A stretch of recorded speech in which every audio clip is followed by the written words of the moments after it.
Olá, meu nome é Regina Silva e você está no Instagram do Jornada das Deusas.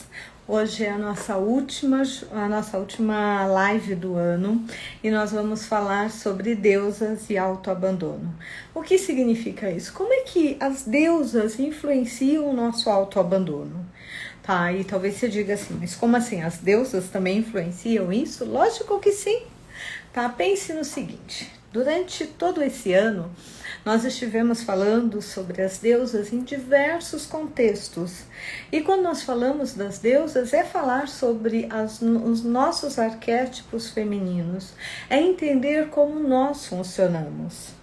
Eu me lembro que em 2000, a capa da Exame ou da Veja, não me recordo qual revista, mas a capa era: o grande diferencial a partir de agora vai ser o autoconhecimento, ou seja, a inteligência emocional. Ou seja, para que eu tenha inteligência emocional, o primeiro ponto é que eu me conheça. Se eu não me conhecer, como é que eu vou saber como reagir a cada situação?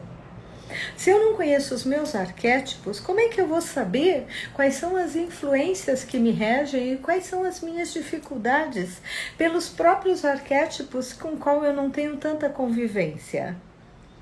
Então, quando nós falamos em deusas e autoabandono, o que nós estamos falando? Nós estamos falando sobre como cada deusa, ela nos estimula a viver essa fase da vida que algumas pessoas vão passar uma vez, outras talvez nunca passem e outras passem diversas vezes durante a vida, que é o autoabandono. O que significa o autoabandono?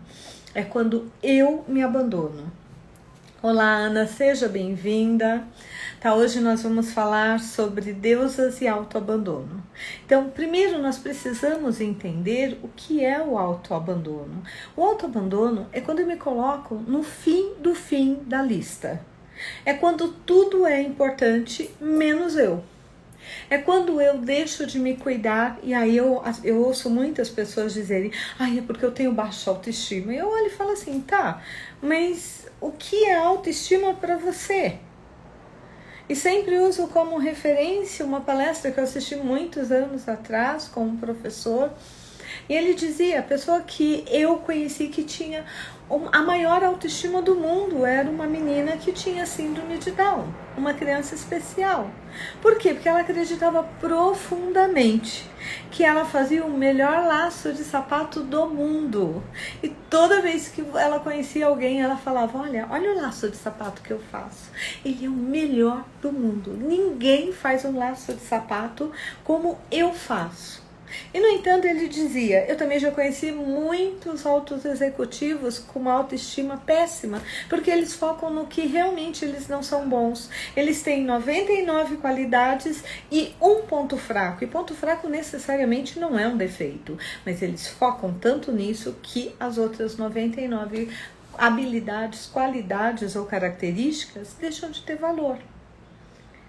Então, óbvio que quando eu me autoabandono, eu já abandonei autoestima, autoconfiança. Por que eu faço isso? Tá? Cada pessoa, e ontem eu até dizia isso para um cliente, cada pessoa nesse planeta é único ou única. Ninguém é igual a ninguém. Nós podemos ser parecidos, similares, mas iguais nós não somos. Nós somos criaturas únicas. Então, cada um de nós vamos ter os nossos motivos para, digamos assim, praticar o autoabandono. Quando nós abandonamos os outros, nós somos muito criticados. Somos chamados de egoístas, disso e daquilo. Mas e quando nós nos abandonamos? Como é que nós classificamos isso? Olá, Silvia, bem-vinda. E eu preciso entender se eu já passei em algum momento da minha vida por um autoabandono, ou se eu estou passando, ou se eu quero evitar passar. Então, como eu já disse durante esse ano, nós temos no mínimo 8 arquétipos femininos, ou seja, 8 deusas que regem o nosso cotidiano. E todas nós temos de 1 a 3 deusas que são chamadas deusas de frentes ou atuações mais fortes na nossa vida.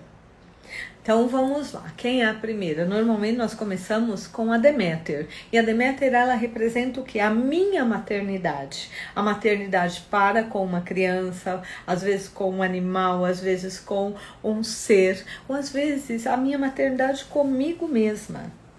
Tá? Então, quando a Deméter, normalmente, ela tem filhos, ela tem uma tendência a viver tanto em prol do filho, tanto, que ela esquece dela. Então, às vezes, nós encontramos mulheres que, depois que têm um bebê, ficam 20, 30 anos com o peso que teve durante a gravidez. Quando nós temos o bebê, o ideal é que o peso fosse junto com o bebê. Por que algumas pessoas não conseguem isso? A minha experiência me mostra que muitas vezes quem tem uma Deméter como deusa de frente, ela quer tanto ser mãe, ela quer tanto ser a mãe perfeita que ela idealizou dentro dela, ela quer oferecer tanto para aquela criança que ela esquece dela. E às vezes, com isso, ela também esquece do parceiro e do casamento. E um dia ela acorda e ela se dá conta que a vida dela girava em torno dos filhos. E o que sobrou para ela quando esses filhos vão embora? A síndrome do ninho vazio. Eu já vi pessoas fazendo isso com filhos pequenos, com filhos grandes e com filhos adultos. A vida dela se resume aos filhos, mas nós temos vida independente dos nossos filhos, independente dos nossos parceiros, das nossas parceiras, dos amigos. Se eu não cuidar de mim, quem vai cuidar? Se eu não olhar para mim, quem vai olhar? O que importa se todo mundo me diz que eu sou linda, maravilhosa e divina, se eu não me sinto isso? Se eu me sinto uma síndrome do impostor, ou uma síndrome da impostora, aquela pessoa que está ali, mas que efetivamente não merecia estar ali. Porque efetivamente ela não é tão boa, tão capaz, tão incrível. Todos me acham incrível, menos eu. Então, será que efetivamente eu não estou me abandonando? Será que eu estou olhando para mim? Será que eu sei quais são as minhas reais necessidades? Será que eu estou dedicando um tempo para mim? Ou eu vou considerar que isso é egoísmo da minha parte? Então, o nosso risco de quem tem a deusa Deméter como deusa de frente é exatamente esse: nós esquecermos de nós para priorizarmos única e exclusivamente os nossos filhos ou filhas, sejam humanos ou não. Tá? Olá, bem-vinda, Egli, bem-vindo, José. A nossa segunda deusa é a Perséfone. A Perséfone, ela muitas vezes ela fica tão envolvida no mundo espiritual que, como brinca uma amiga minha, ela vive mais no outro mundo do que na Terra. E isso faz com que às vezes ela crie até uma desconexão física com ela mesma. Ela fica tão atormentada por essa parte espiritual, ela fica tão atormentada em tentar evoluir espiritualmente que ela esquece que ela está num planeta material. E que nesse planeta ela precisa ter um equilíbrio, tá? Entre essa parte espiritual e essa parte material. Óbvio que quando nós falamos em autoabandono, nós não estamos falando de estarmos vivendo os nossos arquétipos no nosso lado mais positivo, no nosso lado mais vivaz, mais presente, mais atual. Nós estamos falando de nós estarmos vivendo, como falamos na psicologia, na nossa sombra, naquele lado onde nós temos medo de olhar, naquele lado nosso que nós preferimos não lidar. Seja a nossa sombra, o nosso medo, a nossa raiva, ou até mesmo nossa feminilidade. Então, quem tem a Perséfone, ela tem que tomar esse cuidado, sabe, de ter um equilíbrio, de manter o pé no chão, de lidar com o mundo espiritual, mas também olhar para as suas necessidades emocionais e físicas. Quem tem uma Hera como deusa de frente, normalmente, como é que ela vai se autoabandonar? Focando tanto no parceiro, tentando tanto ser a parceira perfeita desse parceiro, que ela esquece quem ela é. Ela esquece que ela existe independente do casamento. É interessante porque quando nós falamos da Hera, é como aquela pessoa que precisa ter o sobrenome da empresa. Quando ela não tem o sobrenome da empresa, e nós estamos falando da Atena, tá? Quem tem a deusa Atena como deusa de frente, ela precisa ter um sobrenome de importância mais empresarial. A Hera não, ela precisa de um sobrenome masculino para ela dizer, olha, eu sou a senhora. E quando ela não tem isso, ela entra num processo de autodesvalorização. E muitas vezes, mesmo estando casada, ela entra num processo de infelicidade. Por quê? Porque efetivamente ela quer um reconhecimento do outro, que muitas vezes ela só vai ter esse reconhecimento quando ela se der esse reconhecimento. Então, quem tem uma Hera precisa olhar para as próprias necessidades e se fazer a seguinte pergunta: o que me faz feliz? Eu estou feliz nesse casamento? É isso que eu realmente quero? Ou eu vou viver minha vida na sombra do medo, tá? Naquele limiar de insegurança que faz com que eu aceite qualquer coisa para me manter nesse patamar, mesmo estando muito infeliz, e automaticamente, quando eu não estou feliz, quando eu não estou bem comigo, quando eu estou muito insegura, o que acontece? Eu vou me cuidar mais ou menos, eu vou olhar mais para mim ou eu vou olhar menos? Ou eu vou entrar no papel da pobre vítima e com isso vou justificar os meus comportamentos. Olá, Thaís, seja bem-vinda. Então, é interessante porque não importa a deusa de frente que você tenha, você em algum momento pode entrar nesse processo de autoabandono. E é interessante, né? Porque muitas vezes esse processo, ele pode começar como com a Deméter, num momento de extrema alegria. Ou seja, eu acabei de ter um bebê, eu acabei de realizar o meu sonho e eu abandono tudo por aquele serzinho, esqueço de mim. Ou ele pode começar por um momento de extrema insegurança, extrema decepção, mágoa, desilusão, frustração. Tá? Já que eu não consegui isso, então por que que eu vou me esforçar mais? Por que que eu vou fazer isso? Por quem eu faria isso? Você não vai fazer isso por ninguém, você vai fazer isso por você. E esse é o propósito inicial, que você nunca se abandone. E se você se abandonar, que você possa voltar pelo caminho e se reencontrar e dar a mão para você mesmo e falar, vou caminhar com você. Por quê? Porque se existe alguém que é extremamente importante na sua vida, sem a qual você não pode viver, você não consegue viver, é você mesma. Tá? Eu brinco, se eu não tiver um corpo físico, eu não fico nesse planeta. E se eu não estiver comigo, como é que vai ser a minha vida? Vai ser um caos. Porque como é que eu posso viver uma boa vida se eu não estou comigo? Se eu não me valorizo, se eu não cuido de mim, se eu não uso a minha maternidade para comigo, se eu não acolho a minha solidão, se eu não acolho as minhas carências, as minhas fantasias, os meus desejos e as minhas realizações.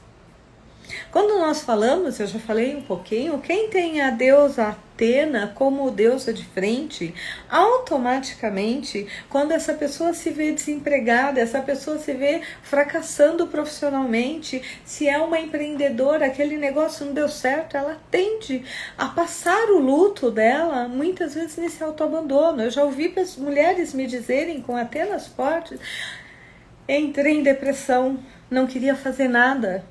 Entrei num burnout, não conseguia nem sair da cama. Por que você fez isso com você? Por que você esqueceu de você no caminho? Você se lembrou de todo mundo. Por que você esqueceu de você? Agora, quem tem uma Artemis, normalmente a Artemis é um ser interessante. Por quê? Porque se você prender ela dentro de casa, se ela não conseguir se relacionar com o mundo, ela, na verdade, ela fica amargurada. É interessante, né? Como cada deusa, ela vive as próprias emoções de uma forma muito pessoal.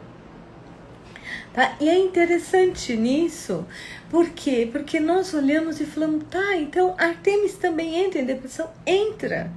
Ela é quando ela percebe, ela se frustra tanto que ela abandona uma parte da história dela. A questão é, será que eu preciso abandonar, ao abandonar as minhas expectativas, ao perceber que alguns sonhos eu nunca vou realizar, eu também tenho que me abandonar pelo caminho? Eu acho que é uma máxima libanesa, se não me falha a memória, se eu não estiver enganada, se eu estiver, me perdoem, que diz, você não pode jogar a água da banheira com o bebê junto.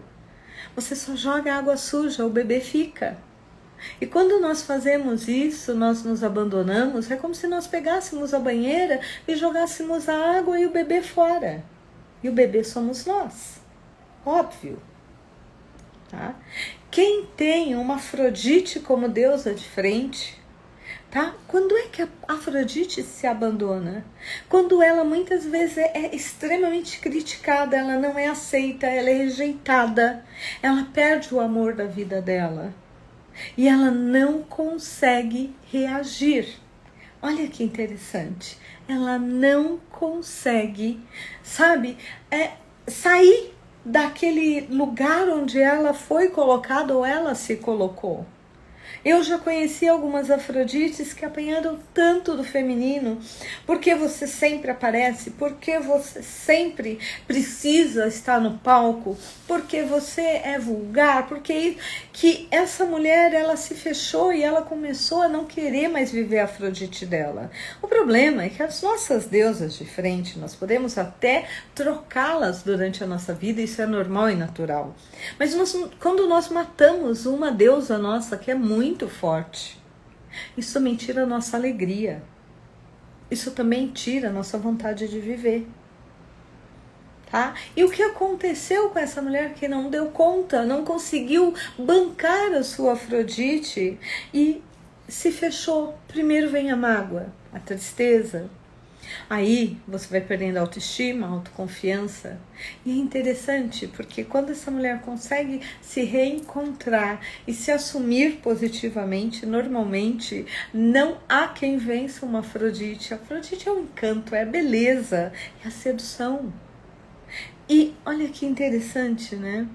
Nós sempre achamos que a Afrodite nunca se abandona, e ela se abandona quando ela tira o seu brilho e ela vai apagando o seu brilho até que ela não incomode ninguém. As Afrodites do mundo vieram para sim nos acordar, nos fazer perceber a beleza em todas as coisas. Assim como todas as deusas, cada uma delas vieram para despertar algo extremamente positivo em nós. Então, quando uma mulher se autoabandona, é como se nós pegássemos uma luz e diminuíssemos tanto o dimmer que aquela luz ela fica sem luz. Como é uma luz apagada, sem luz? Como é que ela vai brilhar? Como é que ela vai levar luz para as outras pessoas? Como é que ela vai criar possibilidade na vida de outras pessoas? Quando nós falamos sobre a Héstia, e o autoabandono é quando a Héstia ela se vê obrigada a fazer coisas ou realizar coisas que ela não gostaria. Quem realmente tem uma Héstia de frente muito forte, normalmente são mulheres que elas não vão fazer o mínimo esforço para ter um casamento, porque esse não é e nunca foi o foco delas. E muitas vezes elas se veem pela própria sociedade a ter que cumprir papéis que elas não gostariam. E aí você vê aquela mulher que sempre foi uma mulher tranquila, estável, e de repente parece que ela se transformou na empregada da casa. E nada contra a empregada da casa, mas ela deixa de existir a não ser para casa. É aquelas pessoas, quando eu era criança, eu via que a gente ia na casa de algumas pessoas e você via a mãe de um amigo, uma prima, uma tia, que parecia que a vida dela se resumia em manter a casa limpa. Tá? A pia nunca podia ficar suja. Parece que assim, se ela não estivesse limpando alguma coisa, não tinha sentido. Mas e ela? Quais eram os sonhos dela? O que ela queria conhecer no mundo? Por que que ela trocou os sonhos dela para ficar cuidando de uma casa?